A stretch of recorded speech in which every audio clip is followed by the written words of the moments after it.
In William Shakespeare's The Merchant of Venice, a Jewish moneylender named Shylock is put on trial for plotting murder. Shylock had signed an agreement with the Venetian merchant Antonio, promising to lend Antonio 300,000 ducats free of interest. All he asked in return was to be paid back in 3 months, and if Antonio failed to pay, he would have to give Shylock a pound of his flesh.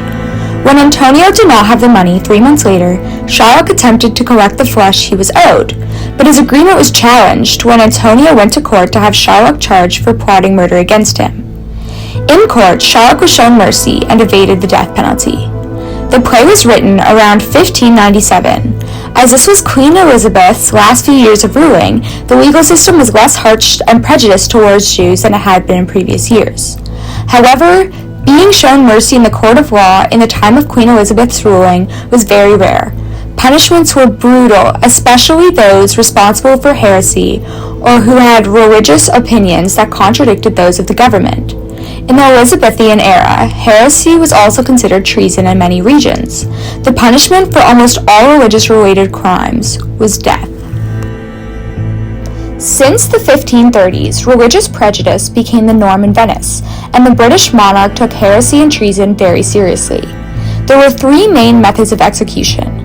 Men were burned at the stake for heresy. Being burned alive is considered to be one of the most treacherous and painful deaths imaginable.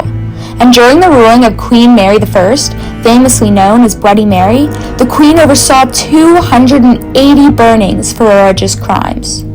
Women and nobility were spared the torturous death and instead were beheaded for heresy. The punishment for treason, however, was being hanged for a short period of time and then taken down and quartered, which involved being cut into 4 pieces. The body parts were then displayed throughout the city for all of Venice to see. From 1553 to 1558, Queen Mary conducted hundreds of executions, mostly of men committing heresy, but Mary also chose to execute many bishops and Christian officials in her attempt to reverse the Christian Reformation that began during the ruling of her father. After Queen Mary's death, Queen Elizabeth preferred to charge most religious and governmental crimes with treason, which, as stated earlier, resulted in an incredibly torturous death of being hanged and disemboweled.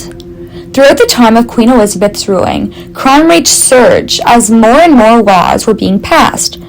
The Queen passed laws on employment and religious matters and even made begging illegal, which greatly improved Venice's economy and the unemployment rate.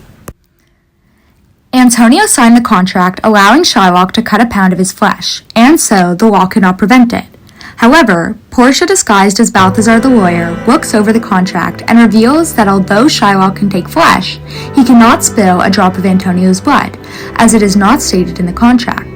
Since it is impossible to cut a pound of flesh without spilling blood, Shylock is required to take the money offered to him. At this, both parties are satisfied until Portia, or Balthazar, states that under the law of Venice, if any alien Jew attempts to kill a Venetian citizen, he must convert to Christianity and have half of his goods seized by the government. Prior to Portia's final revelation, Antonio succumbs to his fate and prepares to be killed.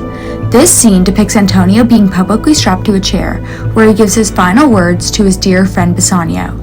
This scene accurately portrays the dramatic and theatrical legal system of the Elizabethan era, as well as the torturous punishment methods bestowed upon the criminals of the time.